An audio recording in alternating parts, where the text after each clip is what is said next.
One second.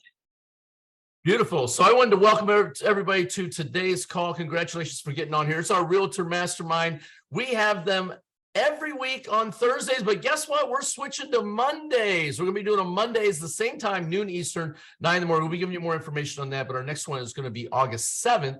This will be the last Thursday one that we have, so you'll need to switch around your time block that you have. And but today we've got a great call. We're going to be talking about short sales. If you're a real estate agent, if you've been in business for longer than 10 years, you probably know what short sales are. If you've been in less than 10 years, you're going, I've heard of those things, but I really don't know much about them. Well, guess what? There's a chance they're going to be making a comeback, right? And so some of you are panicking and things like that right now. We're going to have a great, just brief overview for you today. I want to caution you, this is a brief overview. I'm not going to say you're ready to do short sales after we get done talking about what we're going to talk today, but you're going to know whether you want to do short sales. And if you decide you want to do short sales, you are going to want to get trained. You could really mess someone up bad if you screw up their short sale. And there were a lot of agents back in 07, 08, 09, and 2010 that screwed people up and left them holding the bag. And you don't want to do that. I mean, you could leave people holding $100,000 debt over their head and having to file bankruptcy and all kinds of stuff. We don't want to do that. So we're going to show you today how to avoid that. And I got two champions of the short sale industry coming in. The first one, I'm actually married to her, so I'm super proud of her. I'm going to brag on her for a second before she talks.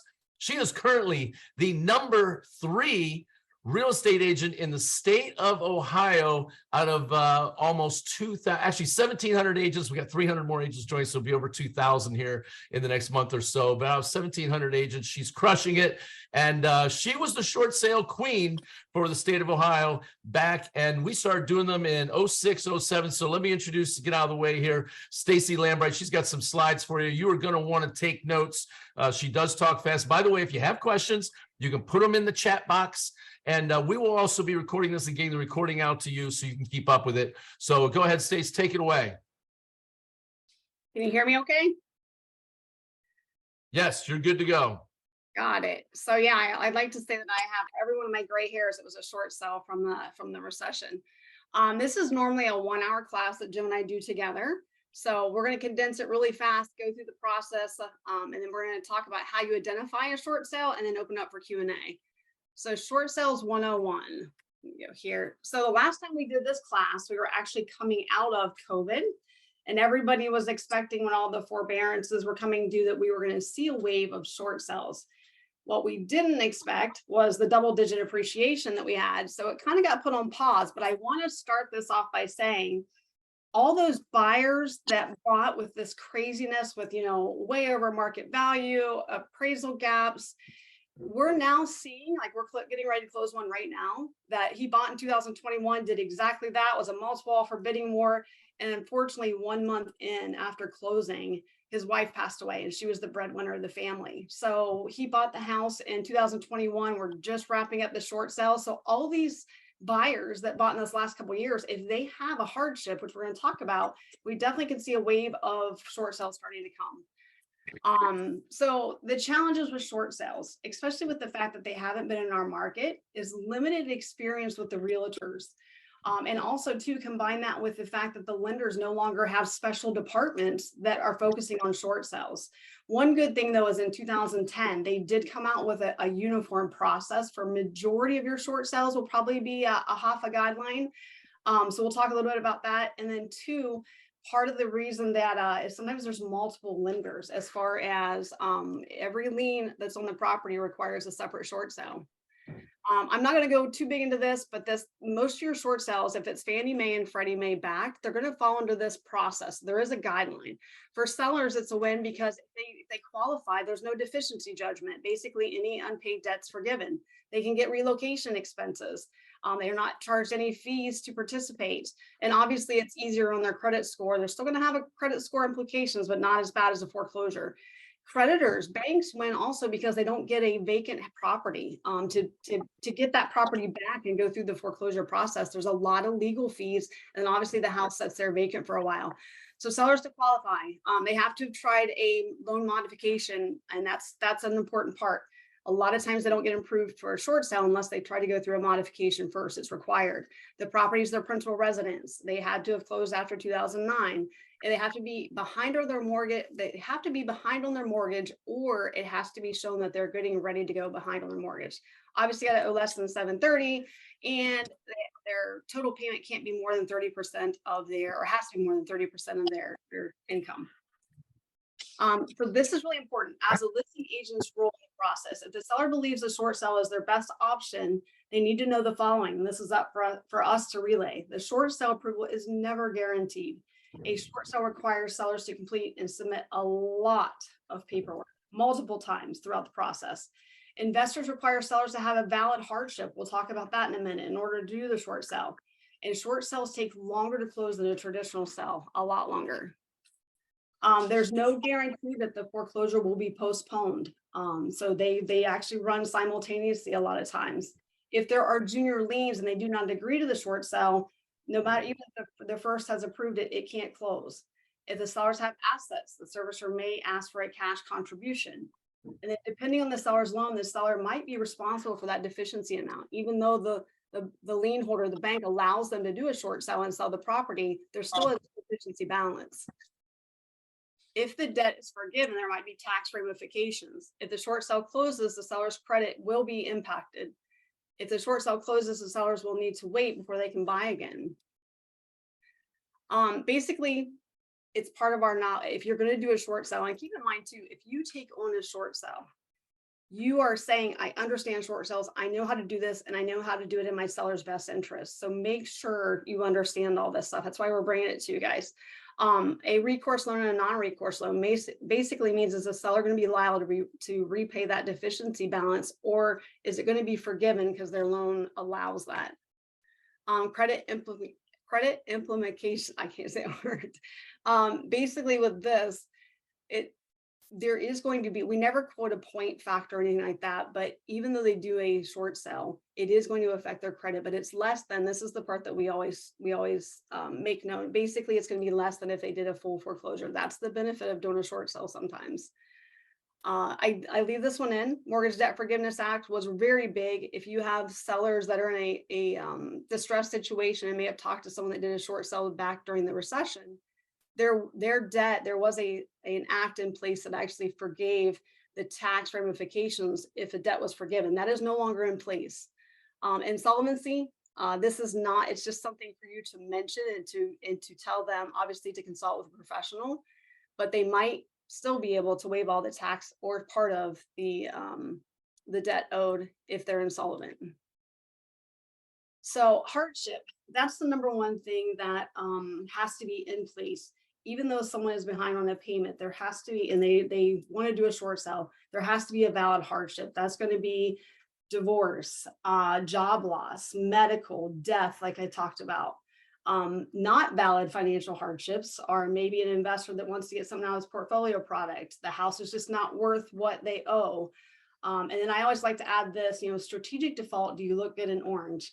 We had a lot of realtors that lost their license and got into a lot of trouble when they were so big during the recession, because they were helping sellers strategically default on their loans to be approved for a short sale. That's something you definitely don't want to mess with. Orange is the new black, Stacey, right? Right. Taking the short sale listing, obviously you need to determine if there's enough time to get a short sale done. I will say, there's always time if it's handled correctly and by someone that knows what they're doing. If you sit down with the seller and determine that they're upside down and they do need to sell, but there's been a notice of default filed, which is normally when they've missed about 4 mortgage payments, and especially if there's a sheriff's sale date, refer that short sale out. It's going to take someone that really knows what they're doing to get that done, to prevent those two things from actually hitting, from it going to sheriff's sale. So this is actually what we call the short sale packet. When you take the short sale, and I'll breeze through these really fast, there's a packet that's going to be required. The seller's going to have to give authorization to release info. We're going to have to determine a hardship letter and then determine what type of short sale. So we have a packet that we do. Our authorization letter always includes both of us, our assistant, and our title company. The hardship letter, we give them a template. When you need to be in control of the process all the way through. The seller needs to be very cooperative and follow what you put in front of them. With our hardship letter, we have it pre-written. All I want them to do, if you see right here in the middle, is literally just put their hardship in a really short and to the point format. This is interesting. We're going to talk more about, recognizing and finding short sale clients or sellers. But a lot of times a short sale may not even be something a seller is thinking about. And you go on a listing appointment and you determine that basically they just bought the property or they've only owned it for a couple of years. And it looks like it's going to be a really tight sale. A lot of times sellers don't realize the cost to sell a property, and especially if they've missed payments. We just had one that came to us not too long ago, and the lien on their it was actually their second mortgage. On the statement they were getting, it showed that they only owed $82,000. When we got the payoff, it was $141,000, because that statement just shows the principal balance as if those payments had been made, but they hadn't. So that interest and the penalties and stuff like that were basically calculating in the back end only. So definitely understand. So a lot of times you might sit down to a normal traditional listing appointment and find out really fast that it's actually a short sale. This is the authorization. They will have to give authorization to the title company, obviously, to get a real payoff on the loan.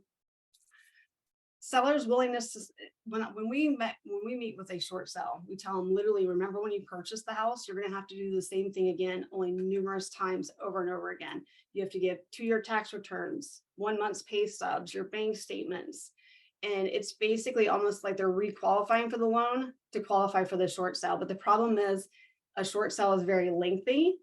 And every time that your short sale moves to the next step, the new person that's involved, the file handler and the negotiator, or if you get a new offer, one offer falls out, they want updated within the last 30 days. So a seller has to be very cooperative. It's the agent's responsibility to educate the seller on the process of the short sale, setting expectations. We just had a short sale where the seller decided to move out and didn't tell us. That creates a whole nother headache. The bank will go in, deem it vacant. It caused us to lose about 3 weeks worth of process. So they've definitely got to understand the whole process. Short sale packet. There's a packet prior to an offer, authorization letter, hardship letter, financial worksheet, the 2 years tax returns, 30 days pay stubs, mortgage statement, listing agreement. And then it's the same exact set when you have an offer, other than you got to include the purchase agreement, the pre-approval, the HUD, and the arm's length affidavit. And we can give, Jim, are we sharing slides with people if they want it? Because I know we're breezing through this really fast. We can stick it on a Google Drive if you want, and we can put the link out there for people if they want to copy our stuff. So one thing that we do personally with our short sales, we don't even submit, and this is just it's our preference. We don't submit without an offer. Like, we have that right away. We actually have a list of investors that will give us an offer to jumpstart all of our short sales. So this cover letter goes with every one of our short sales. And every one of these pieces, the one thing I will stress, as organized as you are and as good as you are, the bank is horrible on the other side. The file handler and the negotiator suck. Just expect that. So you can send this whole packet and they're going to call and tell you why your pay stubs weren't included anytime. And when they ask you for that, I don't just send the pay stubs, I send the whole packet again. That's just something that we got in the habit of doing. Steps in a short sale listing. You got to complete your listing paperwork. This is a traditional listing, or let me rephrase that. It's not a traditional listing. It's a normal listing. So all of your paperwork has to be exactly the same with your broker. You're just going to include short sale addendums and language on the MLS letting buyers know that it is a short sale. You need to contact the lender ASAP to determine what type of short sale that's going to be. When we list a property on the short sale, we do the low end of the fair market value. And then determine if they need an offer. And then like I said, we always jumpstart ours with an offer from an investor. It just seems to go through the process faster. Disclosures. There is no release of liability. The seller still has to fill out and is obligated to do the property disclosure. Commissions are normally no more than 6%, no broker fees. However, as the listing agent, if you're the listing agent on it, you can determine how that is split. We actually take it a little bit higher on the listing side when we do ours, just because we have processors and stuff that we pay out that we help us that are licensed. Title company, your title company is critical in knowing how to do short sales, and they have to be willing to work 10 times harder for less money because the bank won't pay a lot of their fees. And then once your short sales underway, this is probably the most critical part. educating the buyer's agent. Just assume the buyer's agent has no clue how to do a short sale, especially in this market. If a buyer's considering a short sale, and again, we can put these up here, but real fast, they have to understand the process and realize they are not in control. Buyers must be pre-approved. Properties are sold as is. Lenders and servicers will not approve or take any kind of a home to sell contingency. It's very difficult, if not impossible, to get closing costs covered and escrows. Buyers must realize there are additional disclosures and stuff that they're going to have to fill out a few times. Lowball offers we don't even address on this market. On average, the length of time to close a short sale is 3 to 5 times longer than a traditional sale. I spell out in the MLS that it's very critical for the buyers agents and the buyers to understand if they need to close quick, this is not the house for them. All offers are subject to third-party acceptance. It does not matter what the seller and the buyer agree to. Third party has the final say, and a lot of times they end up changing terms, including the price. Lenders normally don't allow e-signatures. We have to get wet signatures, kind of a pain in the butt. Inspections and contingency periods. I don't allow those to start until we have a short sale approval with everything in line. Majority of lenders are now approved. We're not seeing as much as this anymore, but there is an equator system that it gets popped into. It's a little lengthy.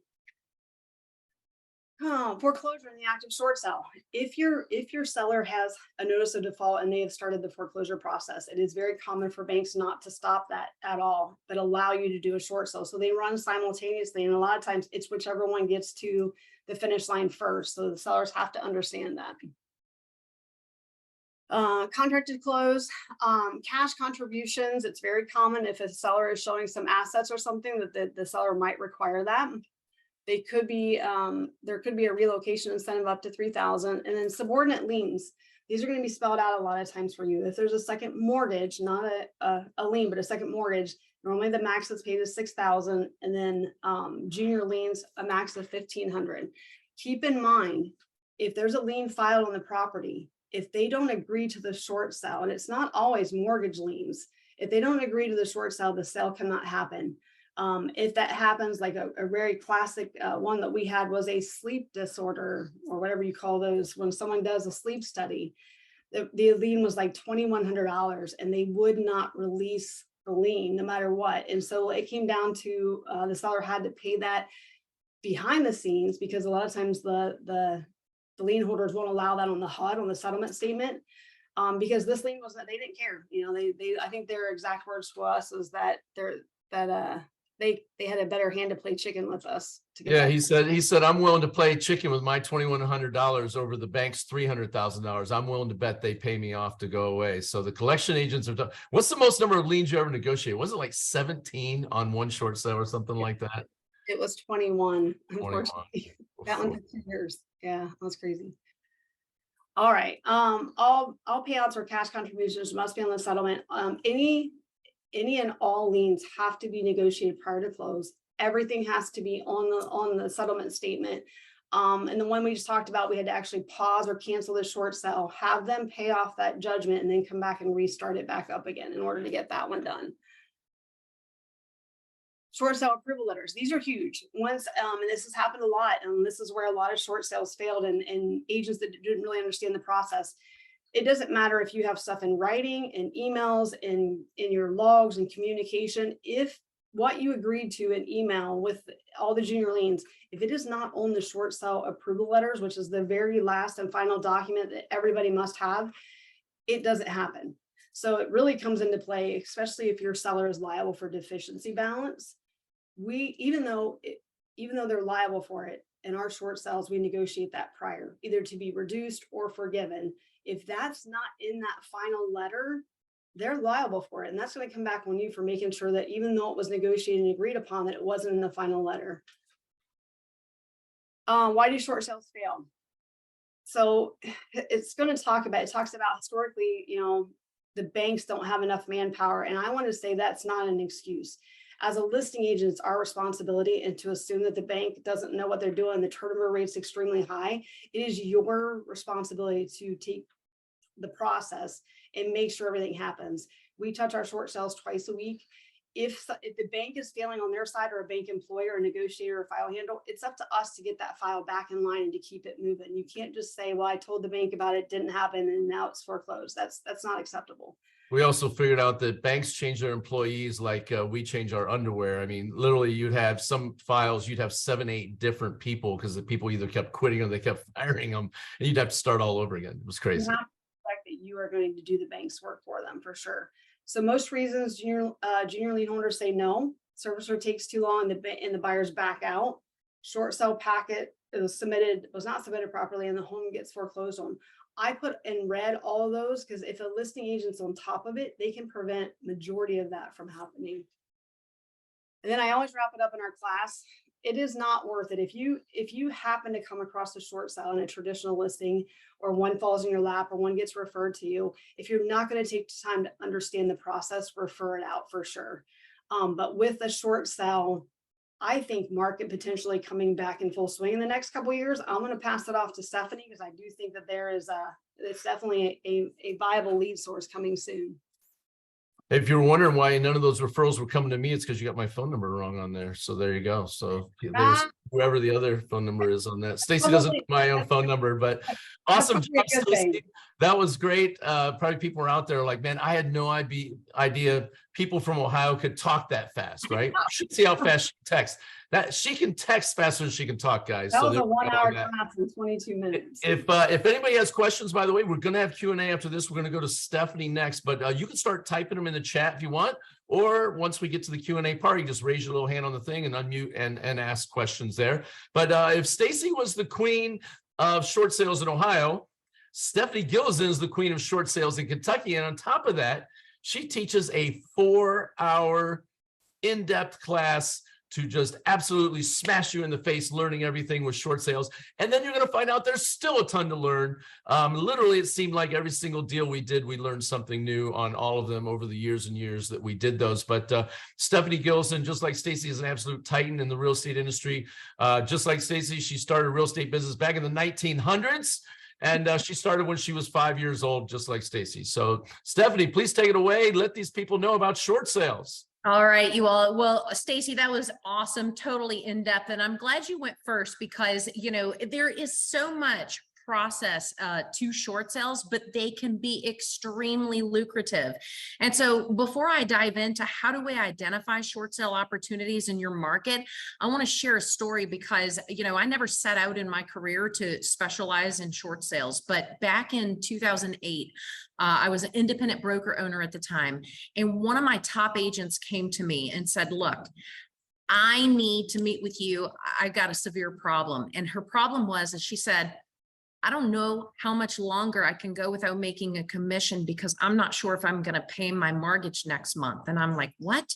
And at the time she was 65 years old. And so I'm sitting there buying her lunch, trying to solve why the industry, you know, at that time had dried up with that crash that we all, you know, any of us that have been around long enough, you know, lived through.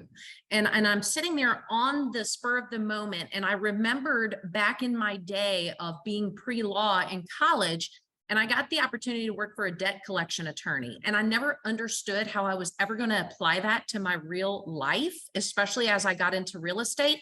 And it just smacked me in the face. And I said, look, I know how to do something that I don't think most agents can do. I spent 3 years of college being one of the best debt negotiators for a collection attorney firm. And Judy, we're going to apply that today. We're going to go out. We're going to identify people that are in a crisis, people that can't afford their mortgage. Everything is public record, and we're going to do this. And this is our plan, and this is your role in this plan. And we set out that afternoon, and we made some mailers, and I came up with a great script. And then we identified at that moment in one specific county of Louisville, Kentucky, I went to say, okay, we're going to pull les pendants. All right. We pulled les pendants that day, and there were over 3,300 that were filed, which meant there were 3,300 people that hadn't made a mortgage payment in at least 90 days. All right, because that's when the legal right for a les pendens to be filed. That's the Latin term for foreclosure, and that's the law term. All right, I'm going to do a share screen. I'm going to disclose right now that my slides are not pretty, but they're going to freaking make you money if you apply it. Okay, so let's get to it. So what is a les pendens? A les pendens is the official public notice that a property has a pending lawsuit or claim attached to it. Right now, you're sitting there and saying, well, how do I find these? Well, every county is different. There are so many counties that are now online and the information is free. I don't know how to tell you to go look to see if your county is online other than to Google it. If you're in Jefferson County, Kentucky, I'm going to tell you right now that Jefferson County is 100% online. You go to Jefferson County online land records and you type in les pendens as your selection and you can search every les pendens in Jefferson County. Majority of counties are that way. There are some counties that have information online and they might make you pay a subscription. I don't care if it is going to cost you $200 because I'm going to show you how to make $4 million in commission, because that's how much commission we made in 2009. Judy went from not paying a mortgage payment or not understanding how she was going to pay a mortgage payment to her half of the nut was $2 million in GCI. That's what she made. And we did it focusing on one county, and we did it with relentlessness. We stayed on top of the entire thing. So everything that Stacey told you is something that is, you have to get those packages right. So now let's talk about how we're going to identify it. So in foreclosure filings, there could be judgments, there could be property taxes, right? Unpaid property taxes where a company's bought the property taxes and now they have the right to file that les pendens. It could be for HOA dues, contractor liens, and property maintenance fines, right? Code enforcement. But here's what all of that equals, right? All of that equals financial struggles. All of that equals an opportunity for you to find a client, right? Where you're going to find these: county online land records, county clerk's offices, paid data. Zillow is fake news, you all. I don't know how many agents see that I teach short sales all over the country and they're like, well, Zillow says this is a pre-foreclosure. That's like 3 years ago, right? So if Zillow is telling you, they are so far behind the time that that is not where you look for these opportunities, all right? If you've got a great closing attorney or title company in your market, ask them, how do you pull this stuff up? Pick up the phone, call the county, call the city, call whoever and ask them, how do I identify these, right? These people are government workers. They're there to service you. If you're in commercial real estate and you subscribe to Reonomy, it's a great place to find pre-foreclosure filings for commercial real estate. But also code enforcement notices and fines are usually all public records. They're searchable in almost every single city that I've ever attempted across the United States to pull up. I'm able to pull those things up, okay? And so there's plenty of ways to find these. There's subscription models out there where you can get it sent to your email box or log into RedX and do that kind of stuff. However, you can do this for absolutely free, pretty much. Okay, so there's no excuse where you cannot find a les pendens. Now, what does a les pendens look like? This is exactly what it looks like. So when I go online and I'm pulling les pendens up, these are what I'm looking at. It's telling me who that lender is or who is filing that les pendens. This one happens to be Amerisave Mortgage Corporation, and it's versus, you know, hopefully nobody knows these people. This is a real one that I pulled up so I could show you an example. But then this is also telling me that they've got a second mortgage, because whenever the first lender is filing that foreclosure, it's always going to list if there's a second lender. So Abound Federal Credit Union is on there as well. This is telling me right here at the bottom with the red arrow, the property that is in this notice, that is in pre-foreclosure, right? So I've got all the information here. I've got Matthew and Lauren, who I need to reach out to because I need to rescue them. And then 2, I've got their property address. All I need now is to go find the phone number. For those of you, there's so many subscriptions out there to find phone numbers. I don't do landlines because who the hell has a landline in this day and time? So I subscribe to White Pages Pro. It costs me $20 a month and I can look up anybody's cell phone number. And that's exactly what I do, is I dial for dollars every single day, okay? I dial for dollars. What is dial for dollars? Call and let's make something happen, okay? Now, I have an admin that checks the MLS and makes sure that the property's not already listed, because one, I'm never going to cross a sign, I'm not going to, waste my time doing that, right? So if it's not listed, I'm going to find the phone number. I'm going to call owner, and this is my script. This is the script that I use. This is how I land deals. I might have to call them 1, 2, 3, 4, 5 times, but guess what? They stay in the rotation until they say yes to Stephanie. Okay. And so that's what you do. But hi, is this Lauren that owns the property at blah, blah, blah, Grandview Avenue? My name is Stephanie Gilezan with eXp. I specialize in helping property owners in your situation, and I see that a lender has filed a foreclosure action against you. My services do not cost you any money out of pocket, and there's a good possibility that you have equity in this property, right? Because right now they might have equity. Now, if they don't have equity in this property, then I tell them, they don't. But our goal is to prolong their stay in the property. Why? Because Stacey told you, short sales take a while, right? And if we're actively working on this file, the way that I can get the bank to slow roll this is to prove to them each and every week what we have in the pipeline on this property, okay? But this is how I did, in 2009, we closed, the first year we did it, it was a little over 400 short sale closings. The second year we did it was over 600.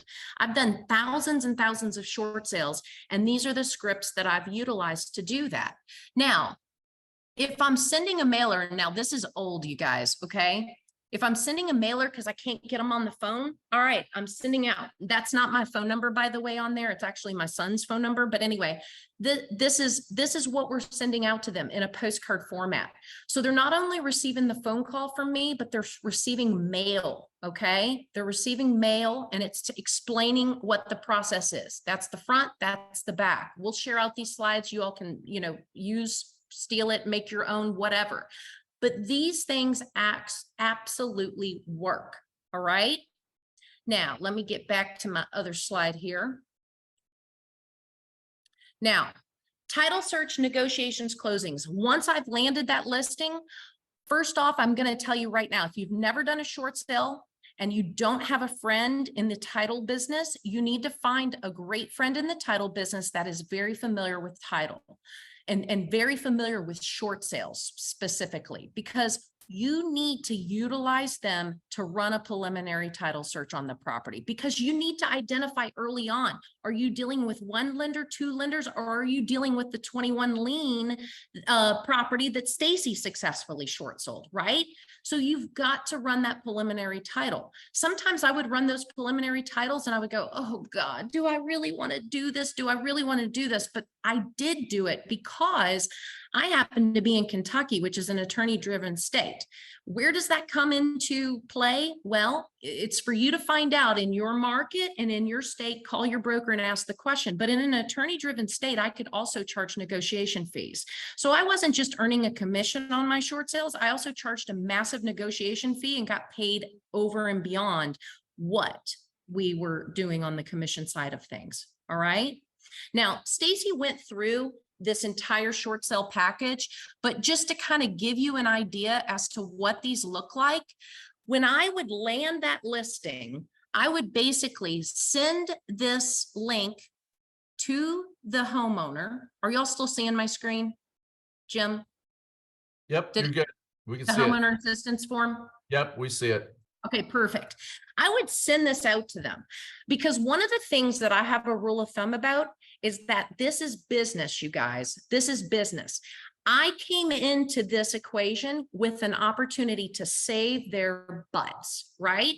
And so I would send them this paperwork because most short sale packets with any lender look very similar to this. Some banks have their own. So if I knew I was going to a Wells Fargo, then I would just Google Wells Fargo short sale packet, right? If I knew I was going to Bank of America, you just Google Bank of America short sale packet, right? But they're all pretty much universal. I would send this to them. And when I got to that doorstep, I would say, do you have your short sale packet filled out?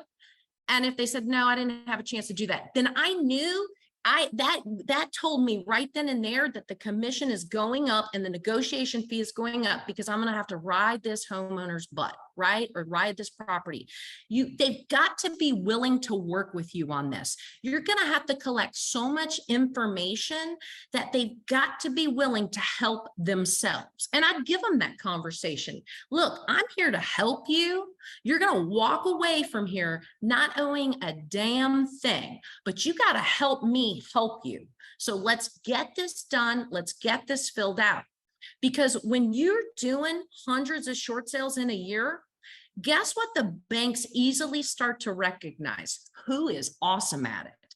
And so I got to the point to where these banks were sending me this stuff. I didn't have to go seeking them anymore. I didn't have to pull LPs up. Still to this day, I don't have to pull LPs up.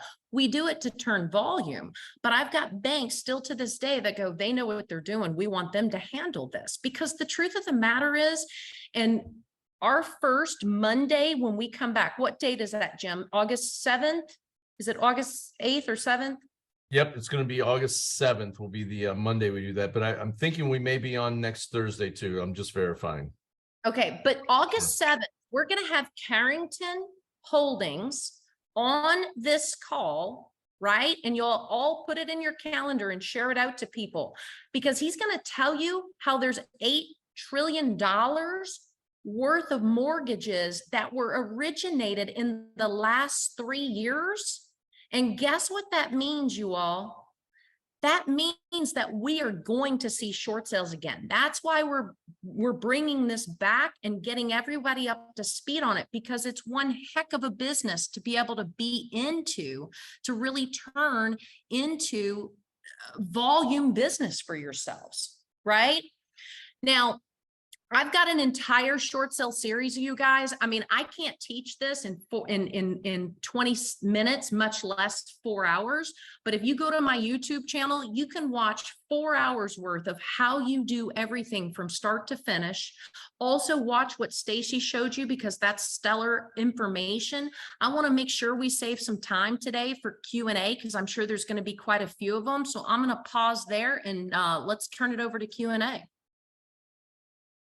See what kind of questions we got going on there. Some grateful people saying this is good. Thanks, guys. Let's see. Ronnie said, can this presentation be sent to us? So yeah, Ronnie, we have a YouTube channel. I'll get you the link for that. We'll put it in the chat where you're going to be able to rewatch this. So that'll be great. Tracy says she's taking screenshots, and Keith says, me too. Awesome. Great idea, right? These ladies know their stuff and they're talking fast. Svetlana says, thank you, everyone. Great information. So who has a question? I know you got a question out there. Don't be shy, because the question you have is probably the question everybody else has, but everybody's just kind of chicken to talk on these things. Who's got one out there? Go ahead. I know somebody's probably got a question about, are we going to see short sales coming back? What's it going to do to the market, right? Anybody have that question on their mind? I will say real fast too, and Stephanie will probably agree, there's no more appreciative seller. When you sit down at these tables and they're in a situation where they need a short sale, the stress up to that level is unbelievable to them. Especially if they have a family and they have kids. I mean, you literally, like Stephanie said, you are literally rescuing them, but above and beyond, we saw so many referrals coming out of this, because if you take care of someone that way, you are forever their realtor and they will be back in the market. We've sold plenty of our short sales, new homes that we did back in the recession.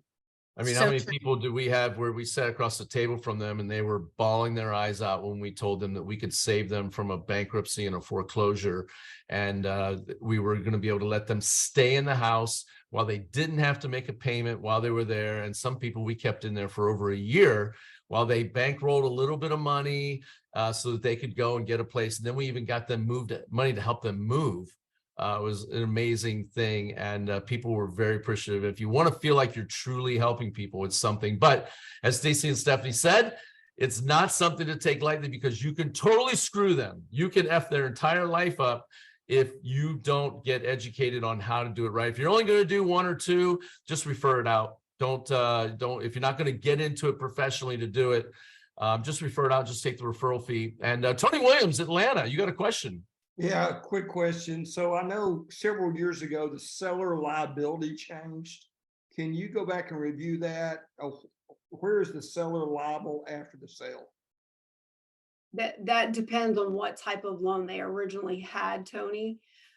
If they have an FHA loan, a VA loan, and they get approved to do a short sale, they don't have a liability when they close. Other than that, if they're under Fannie Mae, Freddie Mac, and they get approved to do, they qualify for the HOFA program, then they don't have a liability. But every packet, it depends on the original loan and who the lien holder is. It's a great question, Tony. There is no cookie cutter answer to every single short sale is evaluated by another human being on the other side. After you go through their automated system called Equator, where you're putting everything in and talking to a robot, then a human being, almost like a reverse underwriter would be on a mortgage. You have an underwriter on the other side, making sure all the docs are there and everything like that. It's almost like preparing a loan file, but on the opposite way. And somebody's going to make a decision, literally one of the hardship letter, believe it or not, Tony, the letter that your person writes to the bank, letting them know what the hardship we would tell them it needs to make them cry on the other end, because it's a human being that's going to be given the thumbs up or the thumbs down. And then sometimes when you got the thumbs down, you had to shake things up. I watched my wife go to the Washington, D.C. to ABC Investigative Unit, CBS and NBC Investigative Unit, and rattle some trees to get some deals done for people that deserved them when banks weren't approving them. But great question on that. The letter, the final letter at the end is what you're looking for, Tony. It's got to be all spelled out. Doesn't matter what you were told on the phone, what you were told in an email. What does the letter say at the closing table on the liability of your seller? Is the debt forgiven, or are they going to chase them for it? And if you get that wrong, boy, you can absolutely screw them, because they could be chased forever, have their wages garnished and everything else. So great question by Tony out of Atlanta. Thank you, Tony, for being on today. What else do we have? Oh, we had a question on here. I saw, let me scroll back up a teeny bit in the chat. Whitepages.com Pro, $20 a month. Somebody said on that. Great. Let's see. Svetlana had a question. How much can be charged as a negotiation fee, if I may ask? Stephanie, you mentioned fee. Stacey, what did you charge on yours? We just charged $3.95 per lien. Is that what it was?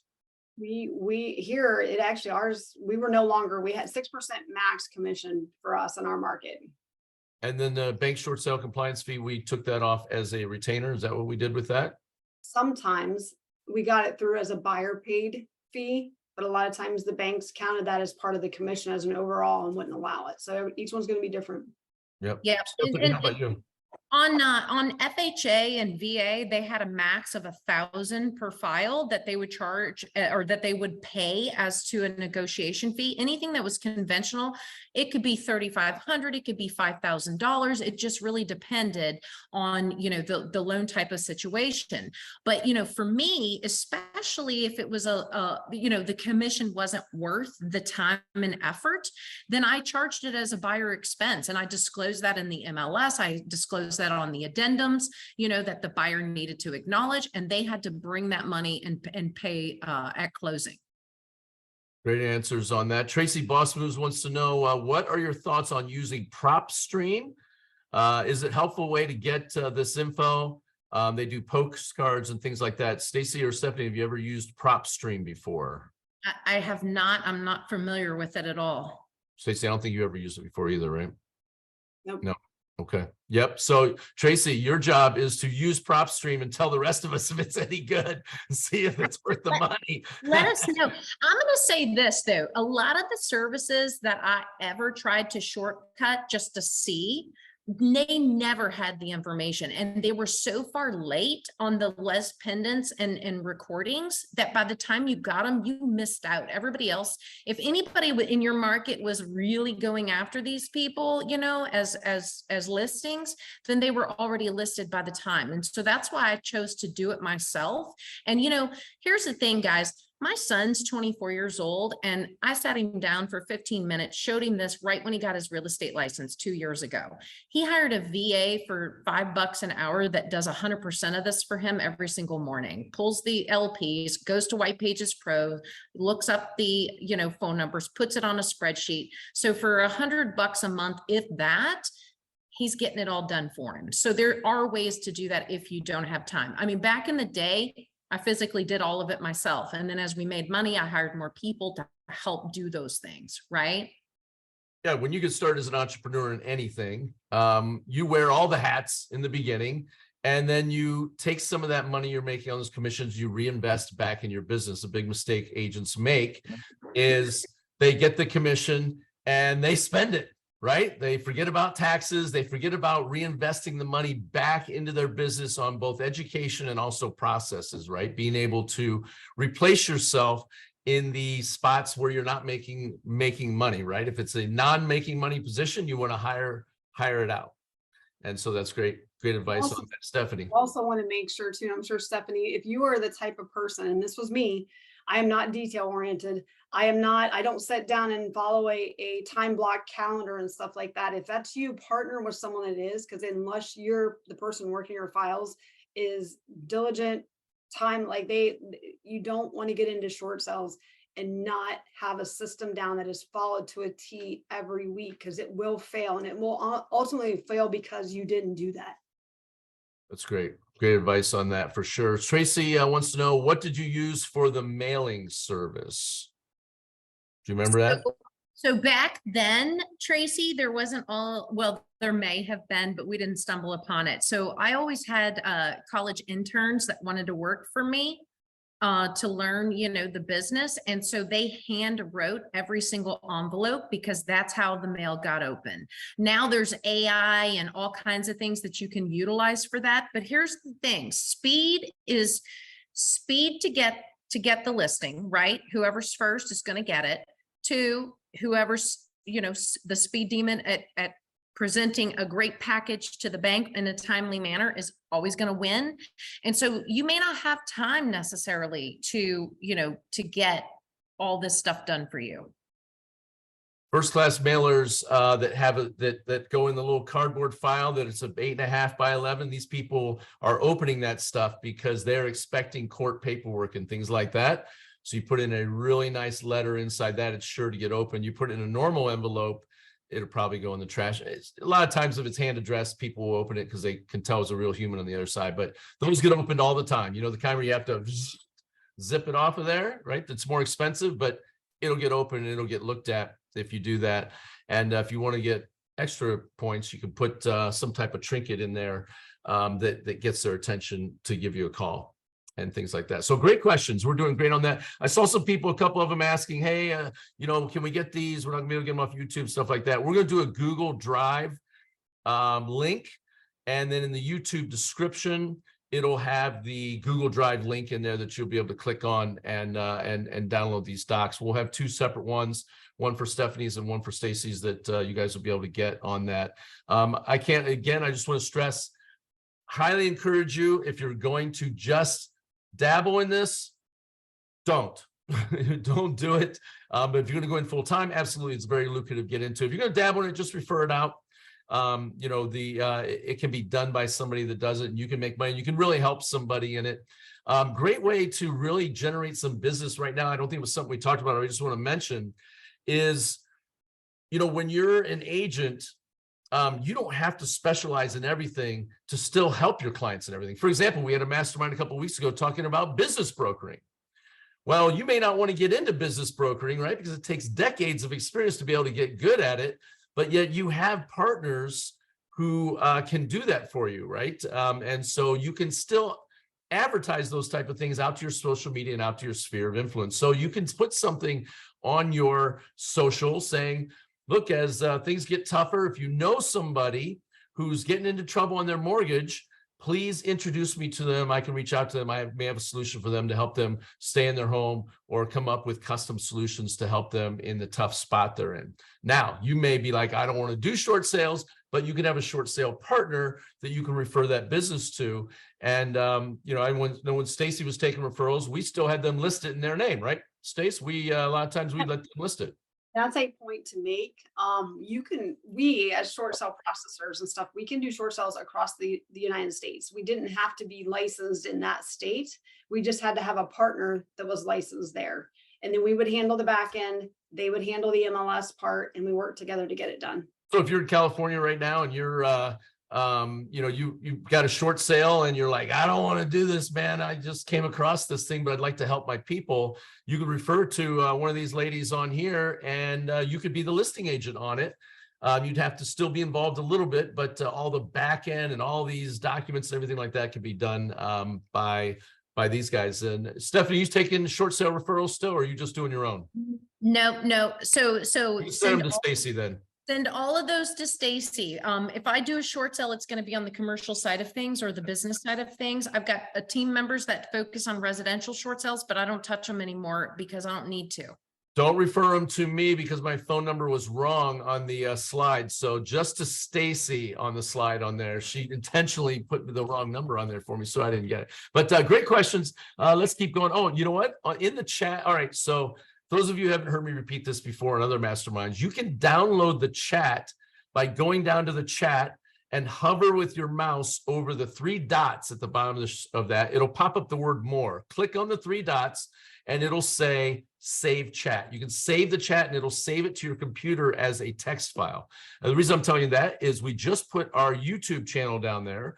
Why Grow Global One, right? We're trying to help people grow their businesses globally, grow your business, grow your network, grow your life, right?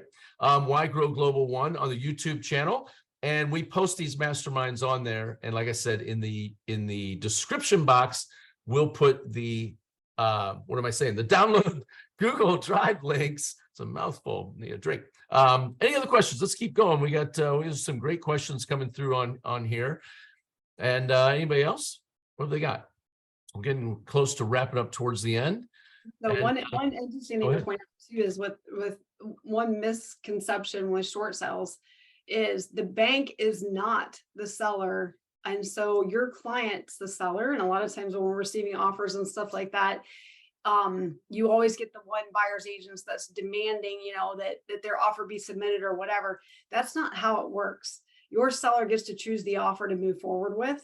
The bank's going to do their due diligence for what number they will accept and stuff. When that agreement happens, there's no obligation to present better offers, higher offers, as long as the seller chooses, the seller's your client, and it meets the bank's requirements, that transaction can happen. So there's always a misconception that somehow the bank is involved in that side of it, and they're not.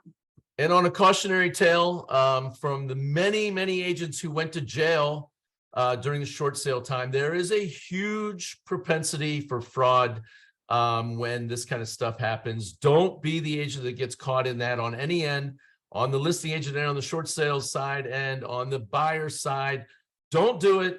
The banks will catch it. It isn't always right away, right? These are big, huge organizations, but they will find you, they will get you, and they will put you in jail. We know people personally that went to jail during short sale time because it was really easy to steal money back then. And if it doesn't feel right in your gut, don't do it. Stay away from it. So look, we do these while we're waiting to see if we have any more questions. I just want to give our little commercial for next week.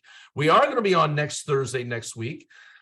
We are going to be moving to Mondays, but not next week. Next week, we will be here, same time, Thursday, same link. And we are going to be talking about something that's very important for entrepreneurs and real estate agents, and that is your daily method of operation. Here's the problem we find for most new realtors when they get in, the ones that flunk out, and we know that 92 out of 100 don't make it 5 years. 92 out of 100 agents don't make it 5 years in this business. Why? Because they don't have a daily method of operation. They don't have a way of running. One of the great parts of being in real estate, you get to be your own boss. The worst part about being in real estate is you get to be your own boss. And guess what? You are the world's worst boss when it comes to yourself, because you allow yourself to be lazy and not do things and, sleep in till 9 o'clock in the morning and, then don't get started on work till 10 or 11. You're not going to make it if you're doing that. You've got to have a daily method of operation. We got 2 superstars that are going to be coming to you, absolute monster agents. They're going to be talking about their daily method of operation, and you can come and you can take and pick and choose what they do and things like that. Plus, we'll be looking for you guys to chime in. What are your daily method of operations? What is it that you do that makes you a successful agent? How do we know you're successful? Because you're on a real estate mastermind, right? We invited lots of people. And by the way, bring a friend next week. The more people we have here from different areas of the country and things like that, the more we can all learn from each other. But people that are on here are people that want to learn, and you're the ones that are going to make it as this market flattens out a little bit. And God forbid if it tanks, right? I don't think we're going to see another 2008, but we didn't think it was going to be 2008 and 2008 either when it happened. So learning and sharpening your skills ahead of time is a great thing to do. So invite other people on here next Thursday, same time. Again, daily method of operation. And then as Stephanie mentioned, on the Monday after that, so not next Monday, Monday, August 7th, mark your calendar, go ahead and time block it in. You are going to want to be on the call. Noon Eastern, 9 Pacific, and you other guys that are in between there, Central and Mountain, you know how to do the math on that. I'm a product of public education, so I'm not good at doing that. But we are going to have one of the largest loan servicers in the country on here talking to you about what is going on, real-time data of what's happening with people. Is everybody current on their mortgages? Are people behind on their mortgages? What's going on? We're going to be finding out about that. We're going to have an expert on here on it. And that was probably going to make you, when you hear his information, it's going to make you very glad that you were on today's call, because what you're going to hear, the stats and figures that are out there, are something that is going to show you an opportunity in real estate where maybe your market, your business has slowed down a little bit in 2023 from what you did in 2022. What you're going to hear on that call is going to increase your business and find a way to, as Stacey and I call it, turning over rocks to find business, right? And so Stephanie, Stacey, anything to add? I have Kim Campbell unmuted. Do you want to add something, Kim, before we wrap up? Man, I'm so excited. I've learned so much today. So I mean, the next week, that methodology is amazing. But I mean, the week after next, on the Monday, is what I want to make sure that we want to bring everyone in the industry to learn about this, to see where it's going. And not everybody get that kind of connection other than Stephanie Gilezan. She got this connection. This guy won't give this time to anybody. But when Stephanie called them, they say, oh, when and how. And so they are bringing the A game. That's what I want to emphasize to everybody. So Mark now bring every realtor that is doing well, not doing well, because every one of us need to know what is going to be happening in the next 3 to 5 years. How do you know? By knowing what's going on with the data that we have. So I'm so excited about next week about the daily methodology. I mean, I have a new methodology that we're going to go, give some feedback. I'll tell you guys my morning routine next Thursday as well, along with all that stuff. So I'm so excited for next week and then the Monday. So going forward, the website should be done. Everything. I'm so excited, guys, for all of us to mastermind, to learn more and to grow, because that's what we are here in the industry community, to contribute, to help people grow, because the many agents out there don't have this kind of mastermind, don't have the access to a Stacey, don't get access to a Tony Williams, don't get access to a Stephanie Gilezan, right? So this is what one of the way for all of us to give back to our community. So I just want to, give my 2 cents, how appreciative I am, to have all the amazing facilitators on this. You guys, Jim, awesome job, man. You have the voice of the radio, bro. I love it. Thank you so much. I have a face for radio. Is that what you said? I have a face the for radio. voice for radio, the face for TV, Jim. Kim, Yes. I was saying the Ohio girl Stacey and the Kentucky girl Stephanie talk fast, but the Georgia girls, Kim, they are even faster talking. So I love it. I love it. I love it. Thank you so much, guys. Yeah, that's great. I appreciate you putting all this together. It's awesome. So everybody, next week, same time, bring a friend. And Kim is absolutely right. We need to get the word out to the street, to all the other agents, as well as to our clients of what's going on. It's going to behoove you to be on there also on the August 7th. And there'll be Mondays from then on out. We'll be doing this exact call on Mondays starting August 7th. Stephanie, anything to say before we wrap up? I saw unmuted. I was just going to tell people, the survival of the fittest, right? And if you're the fittest because you educate yourself and you stay up to date on everything that's necessary, that's who takes the opportunity and makes it something, right? And so keep plugging into this and invite your other friends, because this is so important and this is how we all win.